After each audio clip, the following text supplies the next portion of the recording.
अस्सलाम वालेकुम नाजरीन, अगर अभी तक आपने हमारे इस चैनल नोवेल्स टीवी उर्दू और नोवेल्स टीवी उर्दू एक्स्ट्रास को सब्सक्राइब नहीं किया है तो सब्सक्राइब कर लें और पास ही घंटी के आइकन को जरूर क्लिक करें ताकि हमारी वीडियोस की नोटिफिकेशन सबसे पहले आपको पहुंचे। जज़ाकल्लाह। बिस्मिल्लाहिर्रहमानिर्रहीम। उक़ाब, एपिसोड नंबर 13। राशिल की बर्फ जैसे शफाफ और सुर्ख चिकने चेहरे पर बेख्वाबी और अफसुर्दगी छा गई थी। आमिर का जुदा होना अब उसके लिए नाकाबिले बर्दाश्त था, लेकिन वो इसे रोक भी नहीं सकती थी।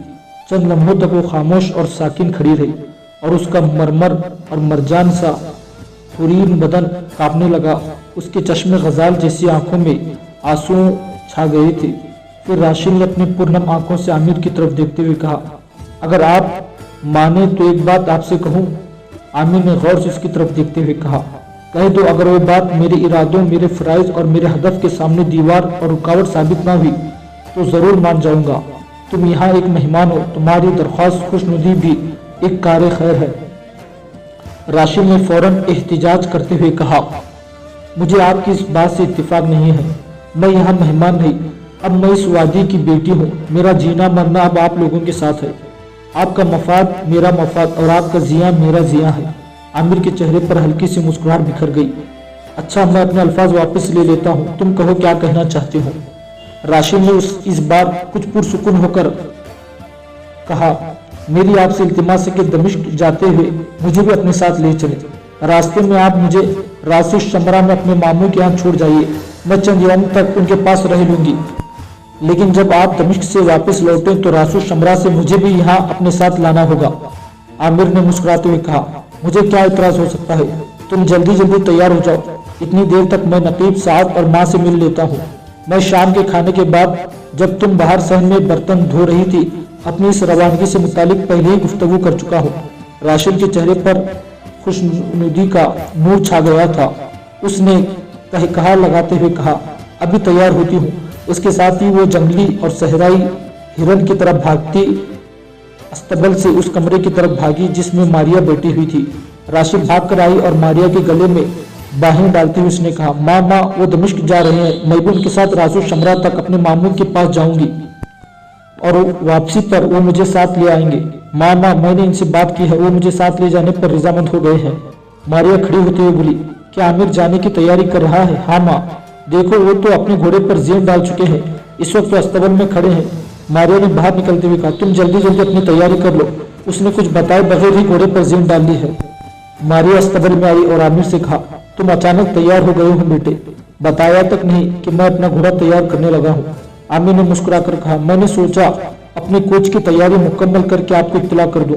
मारिया वही खड़ी होकर नकीब और साद को पुकारने लगी। वो चारों भी एक साथ बाहर निकल आए। आमिर अब उस घोड़े पर जेन डालने लगा था जो कभी मुनिस के इस्तेमाल में रहा था। शायद वो उसे राशिल के लिए तैयार कर रहा था।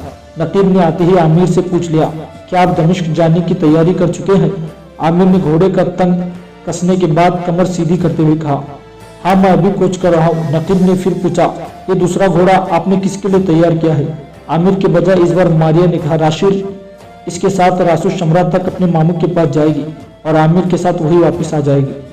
आमिर ने नकीब और साद की तरफ देखते हुए कहा, मेरे बाद चौकन्ने और मुस्तैद होकर रहना। मुझे अंदेशा है कि ट्यूटस हमारी गफलत से फायदा उठाकर कहीं हम पर शब खुद मारने में कामयाब न हो जाए। बहरहाल अल्लाह तुम्हारा हामी और नासिर होगा। इतनी देर तक राशिल भी तैयार होकर बाहर आ गई। उसने एक हाथ में गठरी उठा रखी थी जिसमें उसके फालतू कपड़े थे। वो कपड़े उसने उस घोड़े की खर्चिन में डाल दिए और आमिर के करीब खड़ी हो गई। आमिर ने नकीब और साद से मुसाफा किया। आसमा और उमैमा राशिल के कान में सरगोशी करते हुए जल्द वापस लौटने को कह रही थी और जवाब में राशिल मुस्कुरा कर उन दोनों की तरफ देख रही थी। साद दोनों घोड़ों को गली में लाया। आमिर और राशिल अपने अपने घोड़ों पर सवार हुई और बस्ती से बाहर निकल गए थे। थोड़ी दूर तक आमिर घोड़े को सुस्त रफ्तार से चलाता रहा। उसके बाद उसने उसे सर पर छोड़ दिया था। उसके पीछे राशिल भी अपने घोड़े को एड़ लगा चुकी थी और दोनों मशरिक की तरफ अपनी मंजिल के फासलों को सिमटते जा रहे थे। उसी रोज शाम से थोड़ी देर पहले जबकि फिजाएं थर थरने लगी थी, साए तार तेज होने लगे थे। आमिर और राशिद रासू शमरा के करीब पहुंच गए थे। शहर से बाहर एक दौराहे पर आमिर ने अपने घोड़े को रोका। राशिद ने भी अपना घोड़ा रोका और उसे मोड़कर आमिर से करीब लाते हुए उसने सारी रात जागने वाले नगमों से आवाज में पूछा, आप रुक क्यों गए हैं? आमिर ने दौराहे की तरफ देखते हुए कहा, यहाँ से रास्ता शहर की तरफ जा रहा था, तुम इस पर रवाना होकर घर चली जाओ। दूसरा रास्ता दमिश्क की तरफ जा रहा है, मैं इस पर रवाना होता हूँ। आमिर के इस फैसले की राशिद की हालत उस जंबुए की तरह हो गई थी जिसे किसी ने उस फूल को तोड़ लिया हो, जिससे वो महवे राज व नियाज हो और उसका रस चूस रही हो, और उस बीमार जैसी हो गई थी जिसे उसकी जिंदगी और जियत की हर नवी छीन ली गई हो। थोड़ी देर तक राशिद बरसों की बिछने फानूस की तरह आमिर की तरफ देखती रही और उसके चेहरे पर सुहानी हिकायतों की गिरद उड़ती रही। आमिर भी उसे देखता रहा। वो बेचारी सुन सी हो गई थी, जैसे किसी ने उसकी बिसात ज़हन और उसके तहत व शऊर पर ऐसी बेदर्द ज़रब लगाई हो जो उसकी ताकत तहमील से बाहर हो। राशिद संभली, फिर उसने आमिर से पूछा, मैं आपको रोकने का हक तो नहीं रखती, फिर भी मैं आपसे इल्तिमास करूंगी कि आप मेरे साथ चले और मेरे मामू से भी मिले। अगर आपको हम में से इस कदर ही नफरत है तो मैं आपसे वादा करती हूँ कि एक आपकी राह ना रोकूंगी। आमिर ने खुशगवार लहजे में कहा, तुम रंज इश्तियाल में ना हो, मैं तुम्हारे साथ जरूर चलूंगा। मैंने यहाँ से तुमसे अलहदा होने का फैसला इसलिए किया था कि शायद तुम्हारे मामू मुझे तुम्हारे साथ देखकर खुश ना हो। आमिर इसकी हाँ पर राशिद की रग रग में खुशी और उमंगों की मौज उठ खड़ी हुई थी। थोड़ी देर कबल तक जहाँ उसके चेहरे पर मायूसी छाई हुई थी, अब वहां पर खुशी के आसार आ गए थे। राशिद शहर के मशरकी मोहल्ले में एक हवेली के सामने रुक गई और घोड़े से उतरकर उसने दरवाजे पर दस्तक दी। आमिर भी घोड़े से उतरकर खड़ा हो गया था। थोड़ी देर बाद एक बूढ़े ने दरवाजा खोला जिसकी दाढ़ी खूब सफेद हो रही थी। राशिद को देखते उसने कहा, खुश आमदीद मेरी बेटी, तू कई बरसों बाद आई है, तू ठीक तो है और क्या तेरी शादी हो गई है? राशिद शर्मा सी गई और अंदर दाखिल होते उसने कहा, नहीं मामू, मेरी शादी नहीं हुई। मैं पूरे हालात आपको सुनाती हूँ, मैं क्यों आपके पास ना आ सकी। वो बूढ़ा एक तरफ हट गया। राशिद के पीछे आमिर भी अंदर दाखिल हो गया। राशिद ने आमिर के घोड़े की भी भाग पकड़ते हुए कहा, लाइए मैं घोड़ों को बांध आऊं, फिर आती हूँ। इतने में बूढ़ा आगे बढ़ा और दोनों के घोड़ों की बागें लेते हुए कहा, तुम रहने दो बेटी, तुम मेहमान को लेकर अंदर जाओ, मैं दोनों घोड़ों को बांध कर आता हूँ, साथ ही उनकी चारे का बंदोबस्त भी करता हूँ। वो बूढ़ा दोनों घोड़ों को लेकर हवेली के बाएं हिस्से में अस्तबल की तरफ चला गया। राशिद आमिर को लेकर हवेली के अंदरूनी हिस्से में आई। दोनों उस कमरे में दाखिल हुए जो दीवान खाना था।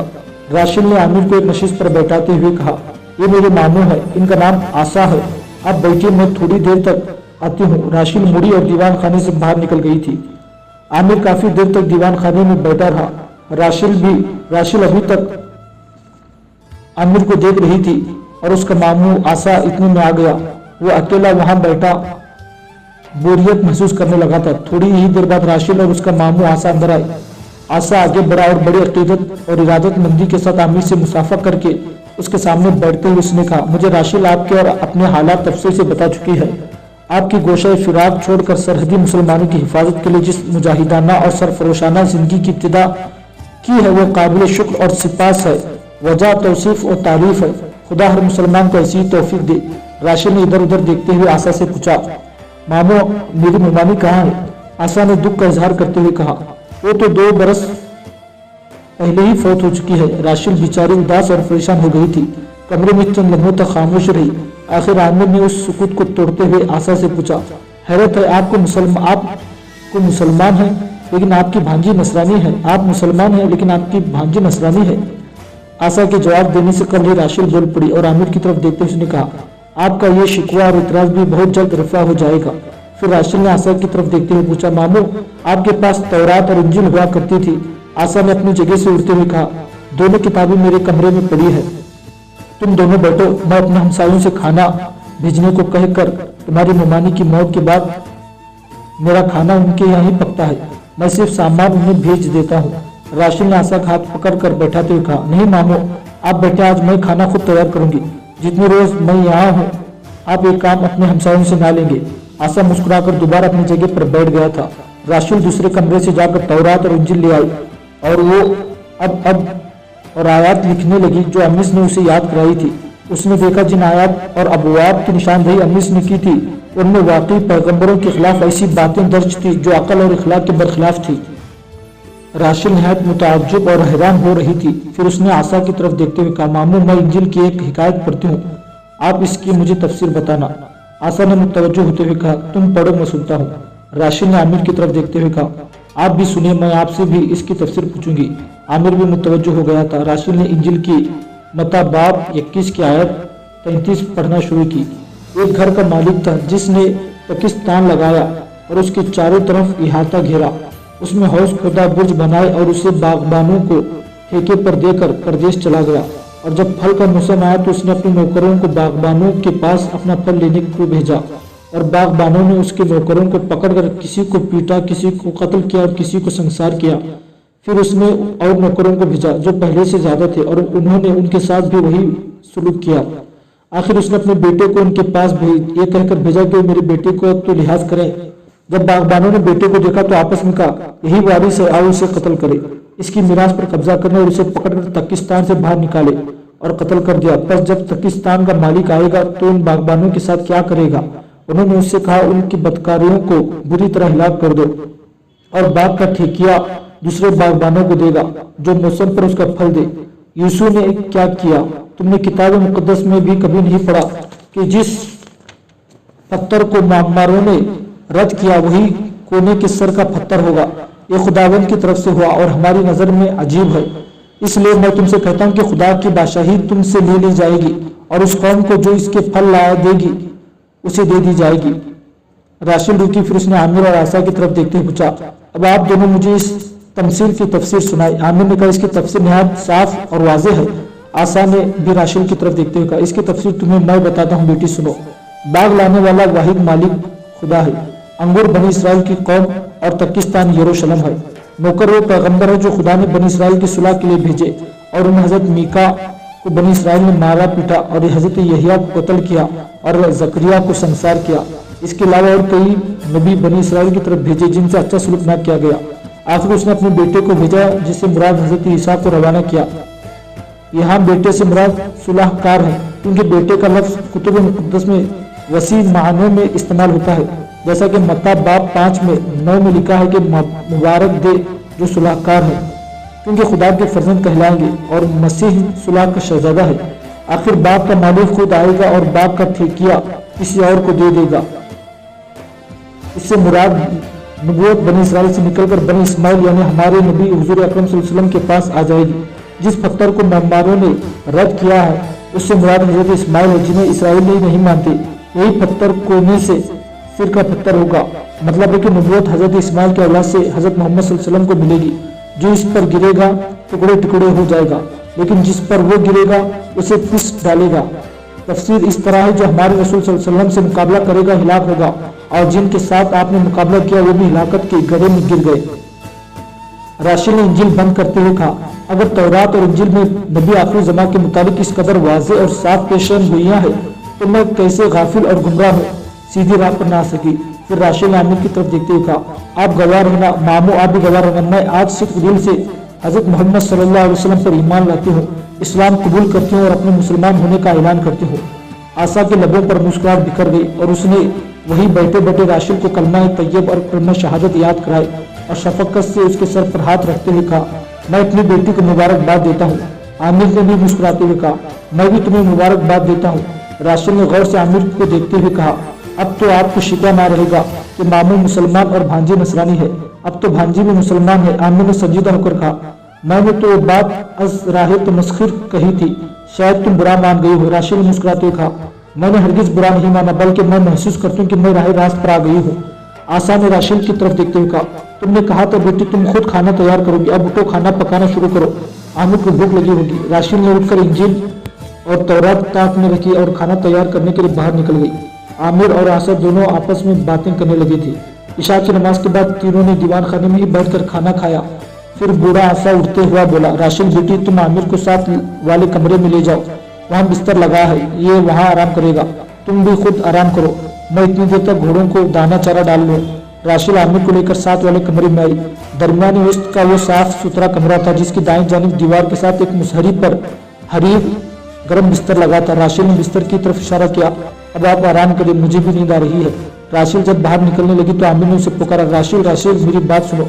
राशिल मुड़कर आमिर की तरफ देखने लगी। आमिर ने कहा, राशिल मैं कल अंधेरे ही अंधेरे यहाँ से निकल जाऊंगा। शायद मैं यहाँ रवाना होते वक्त तुमसे ना मिल सकूं। अपने मामू से भी माजरत कर देना। राशिल ने फिक्रमंद लहजे में कहा, ऐसे क्यों कर हो सकता है? आप बेफिक्र होकर सो जाइए, मैं सुबह खुद आपको जगाऊंगी। आप किस वक्त यहाँ से रवाना होना चाहते हैं? आमिर ने अपने जूते और चमड़े के मौजू उतारते हुए कहा, मैं फजर की अज़ान के वक्त यहाँ से रवाना हो जाता हूँ। फजर की नमाज मैं रास्ते में ही पढ़ लूंगा। राशिल ने फिर मुड़ते हुए कहा, आप बेपरवाह और फिक्र से खाली होकर सो जाइए, मैं वक्त पर आपको जगा दूंगी और हर चीज आपको तैयार मिलेगी। राशिल बाहर निकल गई। आमिर जूते उतार कर बिस्तर में घुस गया था। रात के पिछले हिस्से में जबकि आमिर गहरी नींद सोया हुआ था, एकदम बदहवासी होकर जाग गया। किसी ने उसे जगाने की कोशिश की थी। आंखें खोलकर उसने देखा राशिल उसका बाजू पकड़कर हिला रही थी और उसके लंबे दराज बाल आमिर की शानत पर गिर रहे थे। आमिर फौरन उठा और बैठ गया। राशिल ने मुस्कुराते हुए कहा, आप तो कह रहे थे कि मुझे सवेरे यहाँ से कूच करना है और मेरे बार बार जगाने पर भी आप उठने का नाम नहीं लेते। आमिर ने सर को झटकते हुए कहा, आज एक अरसे बाद मैंने बेहोशी और सुकून की नींद की है। राशिल ने हमदर्दी का इजहार करते हुए कहा, अगर इस वक्त रवाना होने को दिल ना चाह रहा हो तो सो जाए। वैसे मामू आपके घोड़े पर जेन डाल चुके हैं और मैंने आपका ज़ादे राह भी तैयार करके आपके घोड़े की खच्चर में डाल दिया है। आमिर ने फौरन जूते पहनते हुए कहा, तुम किस वक्त उठी हो?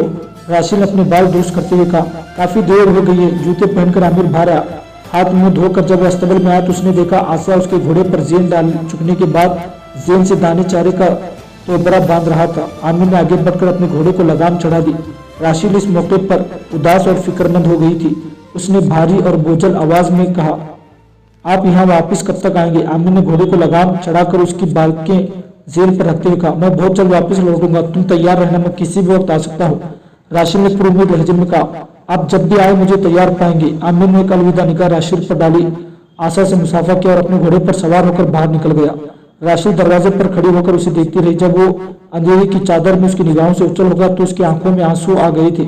उसकी गर्दन झुक गई थी और वो दरवाजा बंद करके अंदर चली गई थी। सेपहर के करीब आमिर अपने घोड़े को उस शाहरा पर सड़फड़ दौड़ा रहा था जो हमीद से दमिश्क की तरफ जाती थी। एक दौराहे पर आकर उसने अपने घोड़े को रोक लिया। यहाँ शाहरा से बाएं तरफ एक रास्ता निकलता था जो बनो अब्स और बनो ज़ेबान की तरफ चला गया था। आमिर चंद लम्हों तक उस दौराहे पर खड़ा होकर कुछ सोचता रहा।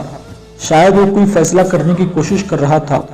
आखिर उसने अपने घोड़े का रुख मोड़कर उसे एड़ लगा दी और घोड़ा उस शाहरा पर दौड़ा था जो उसके अपने कबीले की तरफ जाती थी। आमिर का घोड़ा थोड़ी देर बाद धूल उड़ाता हुआ अपनी बस्ती में दाखिल हुआ। चाचा के घर के सामने अपने घोड़े से वो उतरकर लंगड़ा कर चलता हुआ आगे बढ़ा और दरवाजे पर दस्तक दी। एहतियातन वो अपने हाथ में भी अपनी तलवार के दस्ते पर ले गया था कि मुबादा कोई उस पर हमलावर ना हो जाए। थोड़ी देर बाद एक बच्चे ने दरवाजा खोला और आमिर की तरफ देखते हुए पूछा, आप किससे मिलेंगे? आमिर ने बच्चे को इचकारते हुए पूछा, ये घर किसका है बेटे? उस बच्चे ने छाती तानते हुए कहा, हमारा अपना घर है। तुम्हारा नाम क्या है बेटे? बच्चे ने रवानगी से कहा, मेरा नाम जाफर है। आमिर ने उसके सर पर हाथ रखते हुए कहा, अपना पूरा नाम कहो ताकि मैं जान सकूं तुम किसके बेटे हो। बच्चे ने जरा ताकुफ के बाद कहा, मैं अदनान का बेटा हूं और मेरा नाम जाफर बिन अदनान है। आमिर जमीन पर बैठ गया और बच्चे को गले लगाकर प्यार करते हुए कहा, तुम्हारे अब भी अंदर बैठे हैं बेटे? अगर हैं तो जाओ उन्हें बाहर भेजो। बच्चे ने मासूमियत में कहा, वो अपने बाग में गए हुए हैं, मेरे दादा का घर है, उन्हें भेजो। आमिर भी खड़ा होता हुआ बोला, नहीं बेटे, उन्हें नहीं, तुम अपनी फुप्पू उरूब को बाहर भेज दो। बच्चे ने फिर इनकार में सर हिलाते हुए कहा, वो यहाँ नहीं, अपने घर में है। आमिर ने हैरत से पूछा, उसका घर कौन सा है? उसकी शादी मेरे मामू सुलेमान बिन वाइल से जो हुई है और वही उसका घर है। आमिर ने सोचते हुए पूछा, वाइल बिन गौस जो कबीले का सरदार है?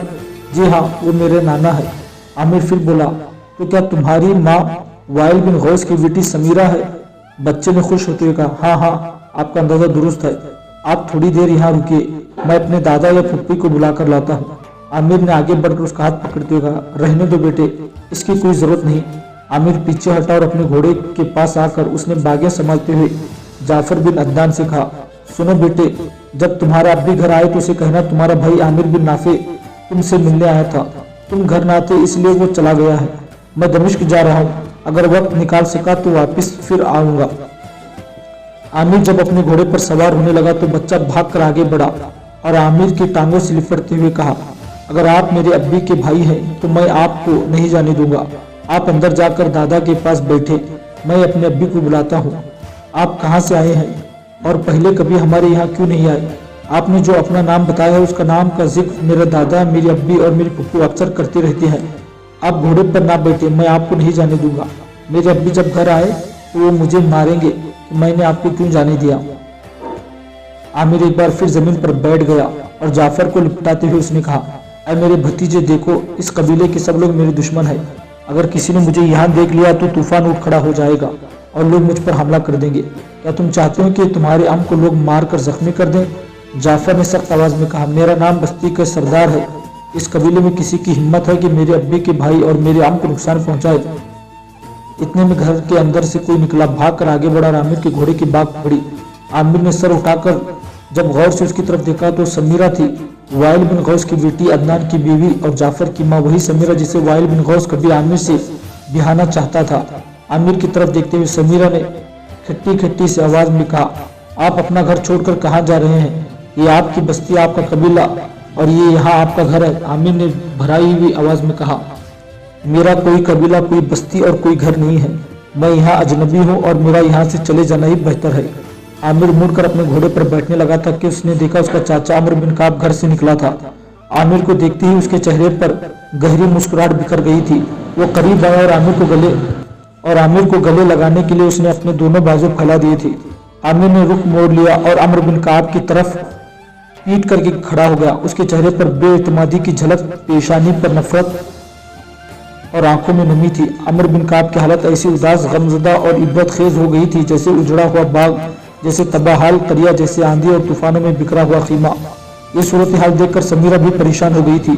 उसने आगे बढ़कर जाफर के कान में कुछ कहा और वो किसी होश संभाले हुए मासूम महीने की तरह चौकड़ियां भरता हुआ बस्ती के अंदरूनी हिस्से की तरफ भाग गया था। अमर बिन काब ने कचली मसली आवाज में कहा, ऐ इब्ने अखी, ऐ मेरे भाई के बेटे, क्या तू अब तक मुझसे नाराज और खफा है? दरवाजे पर अजनबियों की तरफ दस्तक देने के बाद अनजानों की तरह वापस क्यों लौट रहे थे? मैं जानता हूँ मैंने तुमसे ज्यादतियां की है। चलो घर चलो, वहां बैठकर जैसी भी मुझसे ज्यादती करोगे मैं उफ ना करूंगा। आमिर की आंखों से आंसू बह निकले थे। दुखिया और मजरूह लहजे में उसने कहा, मेरा इस घर से, इस बस्ती से कोई ताल्लुक नहीं। मैं दमिश्क जा रहा था कि बहन और भाई की मोहब्बत ने मुझे इस तरफ खींच लिया, वरना इस बस्ती के सब लोग मेरे लिए अजनबी ही नहीं, मेरे दुश्मन भी हैं। इस बस्ती, इस कबीले से मेरा क्या ताल्लुक जिसने मुझे बदतरीन हालात में बस्ती छोड़ने पर मजबूर किया? इन लोगों से मेरा क्या वास्ता जिन्होंने नायरा को कत्ल कर दिया? ये जानते हुए भी कि वो इससे आगे आमिर कुछ ना कह पाया और उसकी आवाज हालत में डूब कर रह गई थी। अमर बिन काब आगे बढ़ा और आमिर के कंधे पर हाथ रखते हुए उसने कहा, मैं जानता हूँ नायरा तुम्हें चाहती थी और तुम उसे पसंद करते थे, लेकिन बुरा हो हालात का जिन्होंने उसे बनाब्स के हाथों कत्ल करवा दिया। मैं जानता हूँ मैं तुम्हारे साथ ना दिया था, तुमसे बुरा सलूक किया था। मैं इन सब ज्यादतियों के लिए माजरत खा हूँ। अब बनो अब्ज और बनो ज़ुबान में सुलह हो चुकी है। तुम्हारे बाद दोनों कबीलों में एक जंग हुई थी जिसमें बनो ज़ुबान का पल्ला भारी था और हमें खिफत उठाना पड़ी थी। इस जंग में बनो ज़ुबान का सरदार सालम बिन उक़बा और उसका बेटा वलीद मारे गए, लेकिन उसका असर यह हुआ कि दोनों कबीलों के बड़ों ने आपस में एक दूसरे के नुकसान को देखते हुए सुलह कर दी। अब बनो अब्स और बनो ज़ुबान के लोग एक दूसरे के यहाँ आना जाना चाहते हैं। आमिर ने कर्ब आवाज में कहा, मौत के बाद किसके लिए दो फराहम की जाए, किससे क्या हासिल? आह सालम बिन उक़बा मेरा मुहसिन और मुरब्बी, अब मैं बनो ज़ुबान में क्या लेने जाऊंगा? मेरे लिए अब वहाँ क्या रह गया है? अमर बिन काब ने फिर आमिर का शाना हिलाते हुए कहा, घर तो चलो। आमिर ने अपने घोड़े की बाग पकड़ते हुए कहा, आप जाकर आराम करें, मैं अदनान से बाद में मिलकर दमिश्क चला जाऊंगा। मुझे, आमिर कहते कहते रुक गया। सामने से अदनान और उलूब आ रही थी, उनके साथ जाफर था और उसने उन दोनों के हाथ पकड़ रखे थे। आमिर को देखते ही वो दोनों बहन भाई भागे और एक साथ आमिर से लिपट गए। अलहदा होकर उलूब ने खफखफी की हालत में अमर बिन काब की तरफ देखते हुए कहा, या अब्बी, क्या आपने मेरे भाई से कुछ कहा है? उनकी आंखों में आंसू क्यों है? अमर बिन काब ने बड़ी इंकिसारी से कहा, ये तो जा रहा था बेटी, मैं तो मिन्नत समाजत करके इसे रोकने की कोशिश कर रहा था। उलूब ने शिकवा खेज अंदाज में आमिर की तरफ देखते हुए पूछा, क्यों अखी, आप क्यों जा रहे थे? क्या ये आपका घर नहीं है? खुदा की कसम, मैं हर रोज जबले हिलाल की किसी चोटी पर खड़े होकर आपकी राह देखा करती थी। मैंने सोच रखा था जब आप वापस आएंगे तो समीरा की छोटी बहन से आपको ब्याह दूंगी। क्या बात है, आप वापस क्यों जा रहे थे? अब वो पहले वाले हालात नहीं है। अब मैं आपको नहीं जाने दूंगी। आप शादी करके अपना घर और बागात संभाले। आमिर ने अपनी आंखें खुश करते हुए कहा, अपना घर और बागात मैं तुम्हें और अदनान को सौंप चुका हूँ। अब इनसे मेरा कोई ताल्लुक नहीं। मैं यहाँ रुकूंगा भी नहीं। मैं दमिश्क से कुछ रजाकार लेने आया हूँ और मेरा बहुत जल्द वापस लौट जाना भी जरूरी है।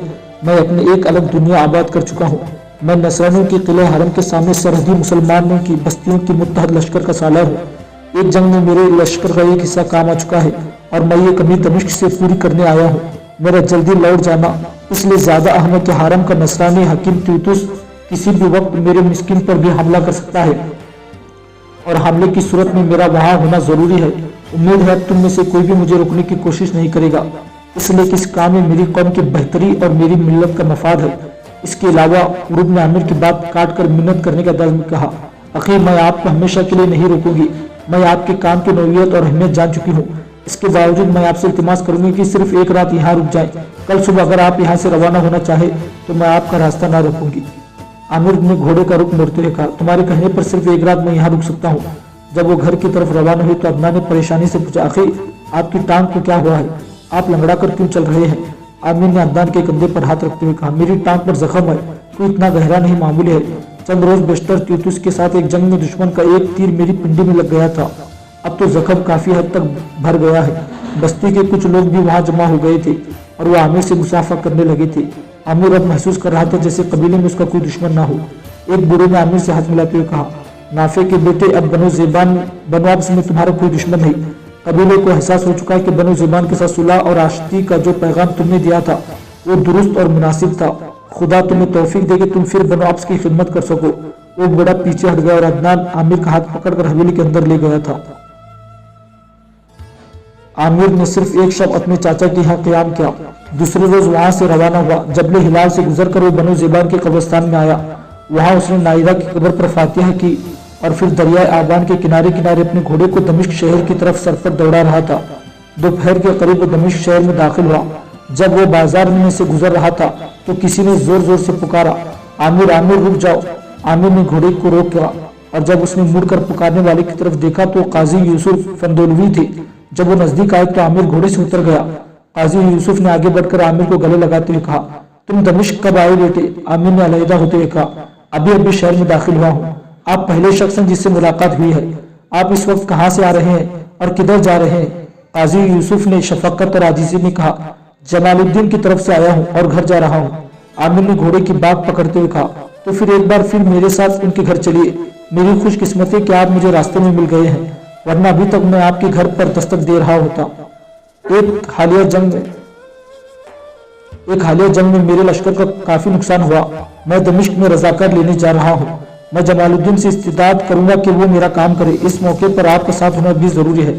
ये एक ऐसा काम है जिसमें मुस्लिम कौम की सरबुलंदी का सवाल है। उम्मीद है आप इनकार नहीं करेंगे। काजी यूसुफ ने आमिर के कंधे पर हाथ रखते हुए कहा, कौन काफिर इनकार करता है? चलो मैं तुम्हारे साथ चलता हूँ। मैं जमालुद्दीन से तुम्हारी भरपूर सिफारिश ही नहीं करूंगा बल्कि उस पर जोर भी डालूंगा कि वो ये काम जरूर करे। दोनों पैदल ही रवाना हो गए। 4-5 कोचों में गुजरने के बाद वो जमालुद्दीन की हवेली पर दस्तक दे रही थी। दरवाजे पर खुद जमालुद्दीन ही ने खोला और आमिर को देखते हुए बाहर निकले और उसे गले लगाते हुए उन्होंने कई बार उसकी पेशानी चूम ली और फिर उसके शाने पर हाथ रखते हुए कहा, मैं तुम्हारा घोड़ा बांधता हूँ, तुम दीवान खाने में चलकर बैठो। आमिर ने उनका बाजू पकड़कर दीवान खाने की तरफ जाते हुए कहा, आप भी मेरे साथ दीवान खाने में आए। घोड़े को बाहर ही रहने दे, मैं रुकूंगा नहीं। आप मेरी बात सुने, उसके बाद मैं रुखसत होता हूँ। जमालुद्दीन की समझ में कुछ ना आया था। बहरहाल वो उनके साथ हो लिया। जब वो तीनों दीवान खाने में आकर बैठे तो आमिर ने कहा, मैं इंतहाई मुश्किल वक्त निकाल कर आपके पास आया हूँ। हालांकि इस वक्त मुझे अपने मिस्किन में होना चाहिए था, क्योंकि वहाँ मुझे तीतुस की तरफ से हर वक्त खतरा है। मैं इस सिलसिले में आपके पास आया हूँ कि चंद रोज हमें तीतुस ने मोरतुल नोमान और असारिब के लश्कर के साथ मिलकर हम पर हमला किया था। इस जंग में गो हमने उसे इबरतनाक शिकस्त दी थी, लेकिन हमारे अपने लश्कर का काफी नुकसान हो गया। अब मेरे लश्कर की तादाद आधी रह गई है और अगर तीतुस ने फिर हमला कर दिया तो हमारे लिए सरहदी बस्तियों का दिफा इंतहाई मुश्किल और तकलीफदा हो जाएगा। गो शिकस्त का इंतकाम लेगा। इसलिए इस जंग में किला मोरतुल नोमान के लश्कर का एक सालार आमूस और उनके अनगिनत लश्करी मारे गए थे। किला मोरतुल नुमान का नसरानी हुक्मरान अपने सालार के मर्ग और अपने लश्कर के नुकसान पर हमारे खिलाफ जरूर इंतकामी कार्रवाई करेगा और वो क्यूतुस और किला असारिब के ईसाई हुक्मरान को तेज दिलाकर जरूर हमारे खिलाफ ला खड़ा कर देगा। अब इसके कि मुझ पर हमलावर हो, मैं अपने लश्कर की इंफरादी कुव्वत फिर बहाल कर लेना चाहता हूँ और उसके लिए मुझे दमिश्क से रजाकारों की जरूरत है। मैं यहाँ रुकना भी नहीं चाहता और आज ही यहाँ से रुखसत हो जाना चाहता हूँ, क्योंकि रास्ते में सफर के दौरान जो रातें गुजरी वो तो गुजरी, इसके अलावा मैं अपने चाचा के यहाँ क़याम करके रात फालतू गुजार चुका हूँ। आमिर जब खामोश तो काजी यूसुफ ने जमालुद्दीन की तरफ देखते हुए कहा, मैं न सिर्फ आमिर की जुबानी हिमायत करता हूँ बल्कि जोर देकर कहता हूँ कि इस काम को फर्ज जान कर करो। सरहदी मुसलमानों की हिफाजत हमारा एक नफली फेल और कौमी अमल है। जमालुद्दीन ने कुछ सोचा, फिर आमिर की तरफ देखते हुए पूछा, तुम आज ही यहाँ से रवाना हो जाना चाहते हो? आमिर ने बेचैनी से पहलू बदलते हुए कहा, यह जरूरी और अहम है। मैं ज्यादा दिन बाहर नहीं रह सकता। मेरी गैर मौजूदगी में अगर हम पर हमला हो गया तो दुश्मन फायदा उठा जाएगा। जमालुद्दीन ने फिर कहा, अगर तुम रुक जाते तो बेहतर था। बहरहाल तुम्हारा वहां पहुंचना अगर लाजिम है तो तुम चले जाओ। मैं रजाकारों को जमा करके हफ्ता अशरा तक यहाँ से रवाना कर दूंगा। उनका सालार वही तुर्क रुकनुद्दीन होगा जिससे तुम्हारी मुलाकात पहले ही बालबक शहर में उस वक्त हुई चुकी है जब तुम सकलाज को कत्ल करने गए थे। रजाकार के अलावा मैं यहाँ से तुम्हारे लिए रसद खुराक के अलावा नकद रकम भी रवाना करूंगा जो जंगी तैयारी में तुम्हारे काम आएगी। इसके साथ ही जमालुद्दीन अपनी जगह पर खड़े हो गए और आमिर की तरफ देखते हुए कहा, मैं अभी आता हूँ, तुम्हारे खाने और ज़्यादा राह का बंदोबस्त कर दूं। जमालुद्दीन उठकर बाहर निकल गए। थोड़ी देर तक वो खाने के बर्तन लेकर फिर आए। खाने का कुछ सामान उन्होंने आमिर के घोड़े के खिलचिन में डाल दिया। दीवान खाने में तीनों ने बैठकर खाना खाया। उसके बाद आमिर वहां से रुखसत हो गया था।